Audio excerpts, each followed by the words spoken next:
La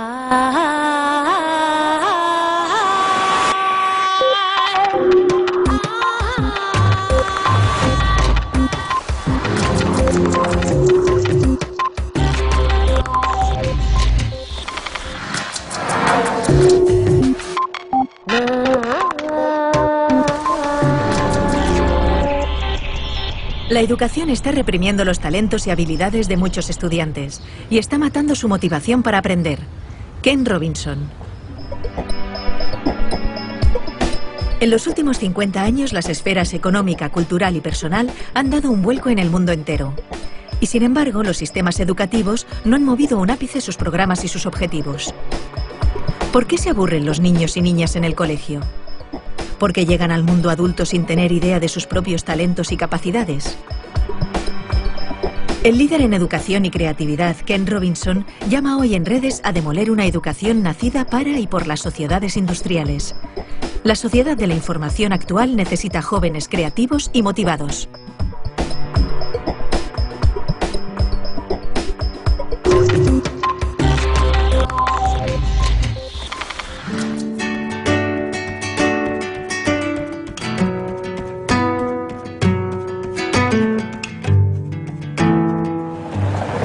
Debe hacer 60 años o algo así, era comienzos de la década de los años 50. Y aquí en esta escuela de North Hollywood High School es donde hice mi bachillerato. Me llamaban Eddie, que es el diminutivo de los norteamericanos para Edward o Eduardo. Y seguramente, con toda certeza, en la escuela siguen destilando contenidos académicos en los cerebros. Lo que hay que hacer es enseñar cosas distintas de las que me enseñaron en los años 50 en esta North Hollywood High School. ¿Por qué distintas? Porque lo que nos enseñaban entonces estaba muy bien para el mundo industrializado, para conseguir trabajo en el mundo que había salido de la revolución industrial. Pero no nos enseñaban lo que hace falta para innovar, para ser creativo. Y para eso, básicamente, hoy día sabemos que lo que hace falta es ayudarnos a elegir, ayudar a los jóvenes, ayudar a los hijos y a las hijas a elegir primero cuál es su dominio, cuál es lo que de verdad les gusta y no tanto lo que está ocurriendo fuera de ellos mismos.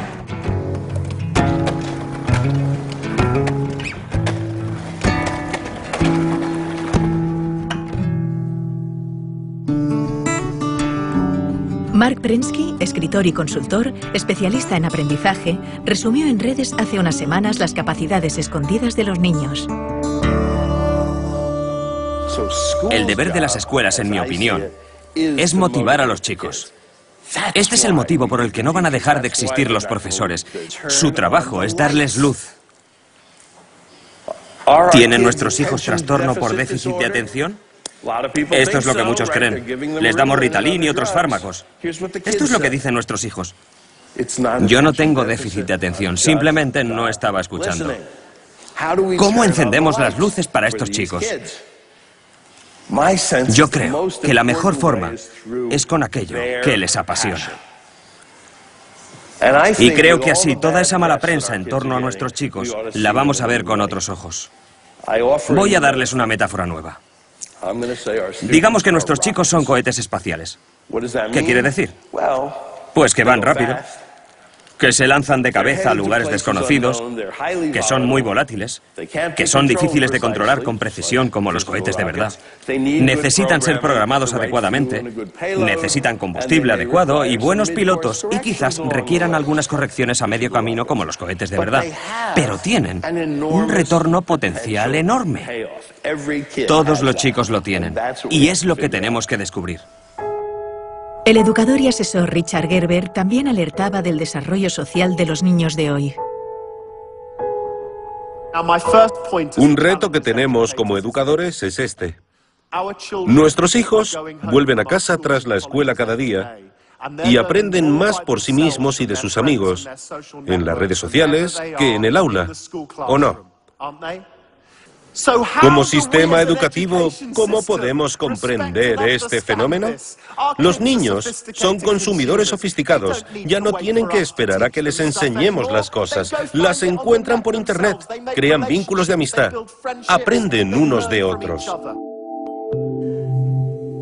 Hace muchos años leí algo tuyo que me fascinó, porque pensé que nadie había dicho antes algo tan sencillo y tan cierto a la vez. Dijiste que elevar los estándares o los niveles de educación no sirve de nada si los niveles en cuestión no son válidos o si están equivocados. Y desde entonces he intentado leer todo lo que has escrito, como Out of Our Minds, por ejemplo. ¿Podrías explicarnos tu punto de vista? Mi experiencia es que la mayor parte de nuestros sistemas educativos están desfasados, son anacrónicos. Se crearon en el pasado, en una época distinta, para responder a retos diferentes. Con el tiempo, se han vuelto cada vez más limitados. En todas partes del mundo hay intentos de reformar la educación, y uno de los grandes mantras es que hay que elevar los estándares. Y me hace gracia porque, por supuesto que deberíamos mejorarlos siempre, pero no sirve de nada aumentarlos si están equivocados. Por ejemplo, en la mayoría de sistemas, se insiste mucho en elevar los estándares de matemáticas y de lengua, que por supuesto son muy importantes, pero no son lo único que cuenta en la educación. Las disciplinas artísticas cuentan, las humanidades cuentan, también la educación física.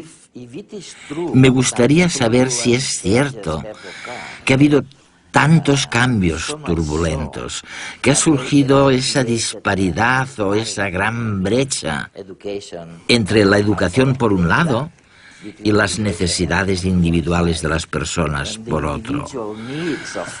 ¿Cuáles son, de verdad, esos cambios que han ocurrido? Pues creo que hay varios. Si nos planteamos cuál es el propósito de la educación, los políticos a menudo hablan de volver a lo esencial, a lo básico. Y creo que hay que hacerlo, pero primero tenemos que ponernos de acuerdo sobre qué es lo esencial. En mi opinión, la educación, desde la guardería hasta la formación de adultos, tiene en líneas generales 3 objetivos. O por lo menos debería tenerlos. Uno de ellos es económico. Es innegable que una de las grandes expectativas que tenemos sobre la educación es que si alguien tiene estudios, estará en mejor posición para conseguir un trabajo, y la economía se beneficiará. Por eso invertimos tanto dinero en la educación. Y ahora no es así. El problema es que las economías del mundo han cambiado diametralmente en los últimos 50 años. El mundo cada vez está más dominado por los sistemas de información. Estamos inmersos en una economía de servicios y la industria se ha trasladado fuera de Europa. Ahora mismo se ubica mucho más en Asia. Por consiguiente, económicamente, el mundo de ahora no tiene nada que ver con el mundo en el que tú y yo crecimos. La revolución industrial forjó nuestro mundo, pero también fraguó nuestros sistemas educativos. Tenemos un sistema de educación industrial. Es un modelo de la educación basado en la producción. El segundo gran reto educativo es de índole cultural. Una de las cosas que esperamos de la educación es que ayude a las personas a comprender el mundo que les rodea y a desarrollar un sentimiento de identidad cultural, una idea sobre su lugar en el mundo. Sí. Si analizamos los sistemas educativos de todos los países, en España no hay duda de que esa expectativa está presente en el sistema de enseñanza. Se pretende ayudar a los alumnos a conocer mejor la cultura española, y lo mismo sucede en el resto del mundo. Es una gran expectativa de la educación. El problema es que el mundo también se ha transformado culturalmente en los últimos 50 años. No tiene nada que ver con el mundo en el que crecimos. Cada vez es más interdependiente, más complejo y también más peligroso culturalmente en algunos aspectos, más intolerante en ciertas cosas. El tercer gran objetivo de la educación es personal. Lo saben los que tienen hijos, pero también cualquiera que esté vivo. Una de las cosas que esperamos de la educación es que nos ayude a convertirnos en la mejor versión de nosotros mismos, que nos ayude a descubrir nuestros talentos, nuestras destrezas. Y creo que la educación ha fracasado estrepitosamente en ese sentido, puesto que muchos acaban sus estudios sin descubrir lo que se les da bien, sin averiguar jamás sus talentos. Muchos pasan por la escuela y llegan a la conclusión de que carecen de cualquier talento. Y esto sucede porque en el fondo tenemos una visión de las aptitudes muy limitada. También ha habido cambios en ese sentido. Vemos pues que hay cambios en nuestra noción de inteligencia, pero también en la cultura, que ha cambiado y se ha complicado, por no hablar de hasta qué punto se ha revolucionado económicamente el mundo. Tenemos pues tres grandes cambios que probablemente explican esta ansiedad que surge de la disparidad entre el mundo educativo y las necesidades económicas, culturales e individuales.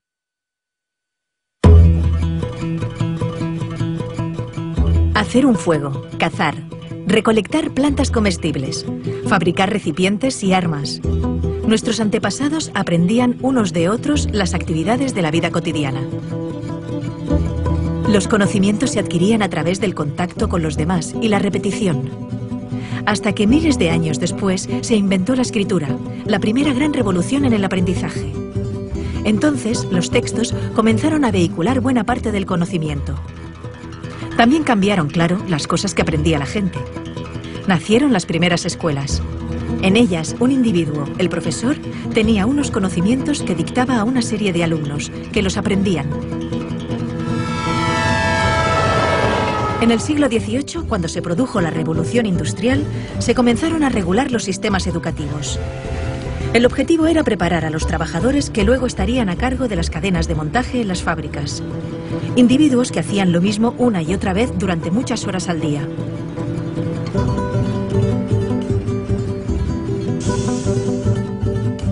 La escuela que se inventaron seguía ese patrón. Todos los niños repetían y repetían de memoria determinados conocimientos. Un proceso estandarizado y lineal, en el que les enseñaban aquellas materias que se consideraban útiles para la recién nacida economía industrial. Es el modelo que ha perdurado hasta nuestros días. Sin embargo, ya no nos sirve, porque el mundo, en el último medio siglo, ha cambiado radicalmente. Los avances espectaculares que se han producido en ciencia y tecnología han hecho, por una parte, que pasemos de ser una sociedad industrial basada en la producción masiva de objetos a una sociedad de servicios y de información, en la que el motor son las ideas y la creatividad, la capacidad de inventarnos nuevos oficios más acordes al siglo XXI. Y por otra parte, los descubrimientos científicos nos han permitido conocer mejor cómo funciona nuestro cerebro, el órgano encargado del aprendizaje, y descubrir algo que los griegos ya sabían, que no aprendemos repitiendo, de memoria, sino haciendo, cuando nos emocionamos. Por eso, hay que transformar la escuela de arriba a abajo. Necesitamos un sistema educativo que mediante el aprendizaje social y emocional fomente la educación personalizada, que potencie el desarrollo de cada individuo, que estimule la creatividad, la pasión, la energía, el talento. Porque nuestro futuro está lleno de nuevos retos que requerirán nuevas soluciones. Y estas dependerán de cuán creativa, vital y variada sea la gente. Y también feliz. Y para ser feliz necesitamos realizarnos y desarrollarnos. Descubrir y cultivar aquello que nos motiva y hace sentirnos bien.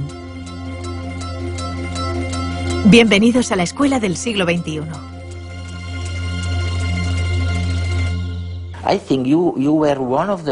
Creo que fuiste uno de los primeros del sector educativo en hablar de la desafortunada división entre ciencias y la cultura o las artes. Y es curioso, porque nosotros, cuando preparamos programas científicos, a menudo tenemos que enfrentarnos a un dilema. Nos planteamos que un tema no encaja bien en lo que los científicos denominarían temática científica, así que es mejor descartarlo. Pero tú afirmas que como resultado de esta escisión entre la ciencia y las disciplinas artísticas, hemos ignorado un campo fantástico, el de la creatividad. ¿A qué te refieres exactamente? Pensemos de nuevo en la educación. La mayoría de países no instauraron un sistema de educación pública obligatoria hasta mediados del siglo XIX. Se trata de ideas bastante nuevas. Dos factores influyeron mucho en la educación. El primero fue la economía industrial, que provocó una cultura organizativa de la educación extremadamente lineal, centrada en los estándares y la conformidad. Y el otro gran factor de influencia, en mi opinión, fue la cultura intelectual de la Ilustración, que desencadenó en la cultura académica de la educación. Una de las características de la enseñanza es que hay una jerarquía de asignaturas en las escuelas. En la mayoría de sistemas tenemos arriba de todo de la jerarquía la lengua, las matemáticas y las ciencias. Un poquito más abajo están las humanidades, como la geografía y los estudios sociales, o la filosofía, cuando se enseña. Y debajo de todo están las disciplinas artísticas. Hay poquísimos sistemas educativos, no conozco ninguno de hecho, que enseñen danza con el mismo rigor y sofisticación con el que se enseñan matemáticas. ¿Por qué hay esta jerarquía? Muchos te dirán, es evidente, tiene que haber una jerarquía. ¿Pero por qué? Creo que hay dos motivos. El primero de los cuales es económico. Se cree que las materias que están más arriba en la jerarquía son más relevantes para el mundo laboral. Para encontrar trabajo. Sí. Y te encuentras con afirmaciones como, no te dediques al arte, jamás serás un artista ni te ganarás la vida con el arte. No hagas música, es muy difícil salir adelante como músico. Así que un argumento es claramente económico. Pero lo interesante es que nadie te dice, no te centres en las matemáticas, nunca serás matemático, ni tampoco, olvídate de la química, jamás serás químico. Esto se debe a que en nuestra cultura intelectual existe una asociación entre las ciencias y cierto tipo de conocimiento objetivo. Se cree que al trabajar con las ciencias, se trabaja con hechos y certeza, que son las cosas que marcan diferencias en el mundo, mientras que las disciplinas artísticas se asocian con los sentimientos y la expresión personal, por lo que están muy bien para entretenerse, pero no son importantes para la economía. La Ilustración y la Revolución Científica crearon un modelo de inteligencia y conocimiento que ha imperado en nuestra cultura.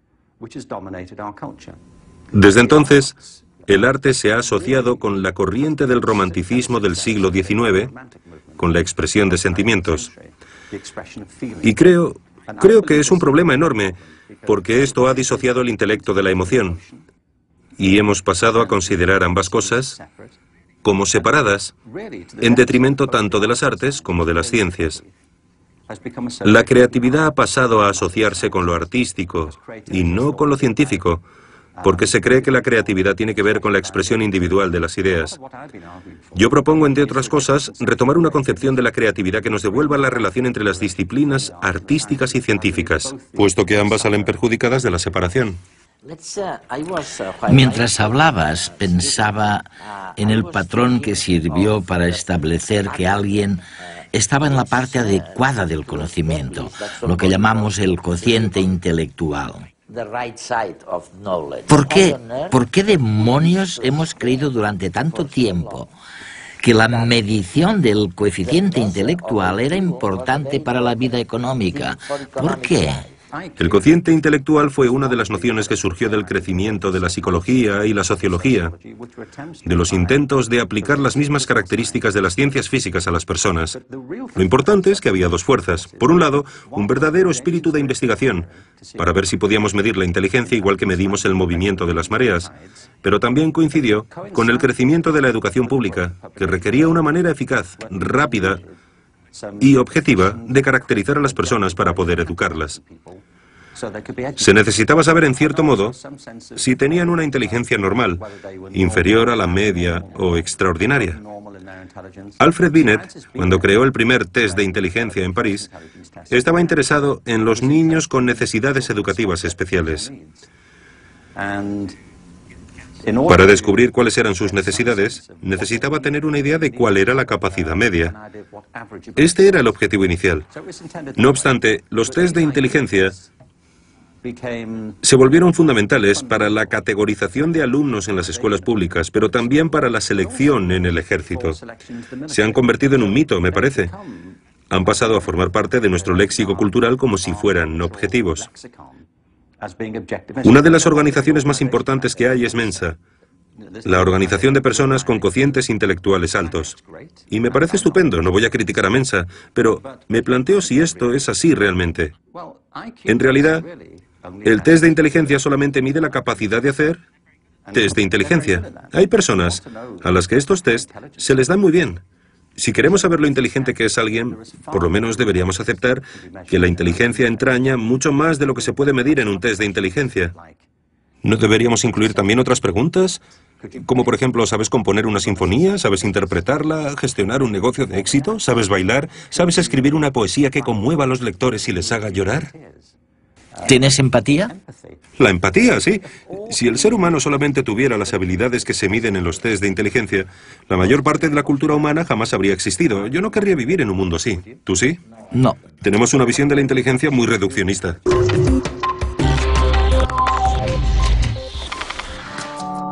El psicólogo Mark Greenberg recordaba en redes la problemática de los profesores frente a los nuevos retos de la educación.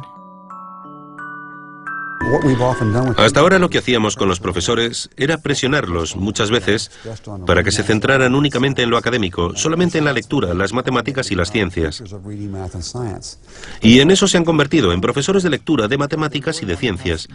Pero la mayoría de profesores eligieron la profesión porque querían llevarse bien con los niños.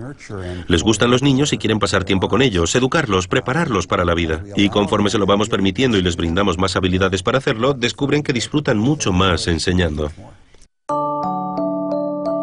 Para Richard Gerber, el valor de la educación está en el camino, no en la meta. En cierto modo hemos olvidado que lo bueno de la educación está en realidad en la experiencia, en el momento, en la alegría de descubrir algo, en la satisfacción de tener una pregunta y poder buscar una respuesta, y no necesariamente en la propia respuesta. Creo que muchos niños y muchos profesores en el sistema educativo se sienten frustrados porque, por culpa de las presiones y la obsesión por los resultados, la magia del viaje se ha disipado. Me parece que este es el motivo por el que cada vez hay más niños que abandonan los estudios enseguida que pueden, porque no ven en ellos ninguna pasión, ninguna emoción. Y es a raíz de esta fijación con el destino final que ignora la alegría de lo que pasa por el camino. Pero, ¿cómo voy a estar atento en clase? Datos y datos, fórmulas, información... Si ya no me acuerdo de lo que estudié el año pasado. Que si la capital de Ecuador es Quito... Pero estoy seguro que eso está en Google. Me parece que nos enseñan igual que antes. Nos educan igual que a mis padres y a mis abuelos. Y a los padres de mis abuelos.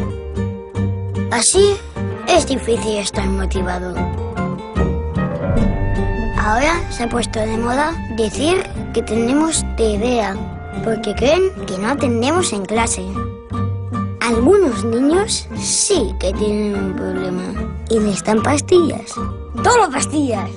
Pero a otros lo que nos pasa es que estamos muy aburridos. Porque con las cosas que nos gustan podemos pasarnos horas y horas. Porque en lugar de darnos pastillas, no intentan motivarnos para que seamos creativos, para que inventemos, para que soñemos, que nos den ganas de aprender. Pero si vivimos en una época súper chula, tenemos el mundo a nuestro alcance, con un clic. Yo me paso horas navegando por internet, mirando vídeos, jugando. No sé, es que en el cole me duermo. Piensen en ello. Me gustaría explicitar o sugerir a los telespectadores los grandes cambios. ¿Cuál es el contenido real de estos grandes cambios a los que se está refiriendo Ken Robinson? Vamos a ver, empezó todo por un tipo de pensamiento que era el de la Edad Media. Ok. Luego nos dice en dos palabras cuál era la síntesis de este pensamiento. Después viene el Renacimiento, que es totalmente o muy distinto. Después viene el pensamiento de la Revolución Industrial, lo que llamamos la Ilustración. Después viene otro tipo de pensar distinto, que es el romanticismo. Y por último, en estos momentos, ¿dónde nos encontramos? ¿En pocas palabras? En pocas palabras, toda la historia. Bien, procuraré ser breve. Toda la historia moderna de Europa, en unas pocas frases. En cualquier caso, la corriente mayoritaria en la Edad Media es que, por lo general, todo el mundo estaba muy dominado por las ideas de la Iglesia. Y había una jerarquía social y económica muy marcada entre la aristocracia y la población rural. En general, era un estilo de vida muy rural, especialmente en toda Europa. En el Renacimiento, el desencadenante fue el redescubrimiento de los textos clásicos, de los pensadores y filósofos griegos y romanos. Esto condujo a un renovado interés por la vida intelectual y la belleza, y a nuevas maneras de reconsiderar nuestro lugar en el mundo. Se produjeron varios cambios importantísimos, por ejemplo, el trabajo de Copérnico y Galileo, que plantearon la posibilidad de que tal vez la Tierra no fuera el centro del universo de Dios, y eso supuso una especie de terremoto ideológico, con enormes cambios en la manera de ver las cosas de la gente. Lo más importante es que la inmensa mayoría de gente ya no tenía que depender de los argumentos y la autoridad de una minoría culta del clero, porque la invención de la imprenta generalizó el acceso a las ideas. La gente podía leer por sí misma las ideas y distribuirlas. Ha habido varios ejemplos de tecnologías absolutamente revolucionarias, como la imprenta. La televisión también fue una de ellas, y creo que la cultura digital de ahora también lo es. Pero supongo que si hubiera que definir el gran cambio en unas pocas palabras, diría que la conciencia humana ha ido expandiéndose más y más hacia afuera. Hemos dejado de mirarnos el ombligo para intentar ser más objetivos sobre nuestro lugar en el mundo y el orden de las cosas, a medida que pasábamos de la Edad Media al Renacimiento y a la Ilustración. En líneas generales, dejamos de considerarnos el centro de la creación de Dios para vernos como parte de un cosmos mucho mayor. Ahora mismo, nuestra generación, y con esto no me refiero a ti y a mí, sino a toda la generación de personas que habitan en la Tierra ahora, a todos los que convivimos en el planeta, tenemos que enfrentarnos a retos que carecen de precedentes en toda la historia de la humanidad. Uno de los motivos por los que defiendo con tanta pasión que hay que modificar la educación y replantearse la creatividad es porque me parece que, a no ser que cambiemos nuestra manera de pensar en nosotros mismos, no estaremos a la altura de los desafíos a los que nos enfrentamos ahora. Y si no hacemos frente a los retos, las consecuencias podrían ser desastrosas.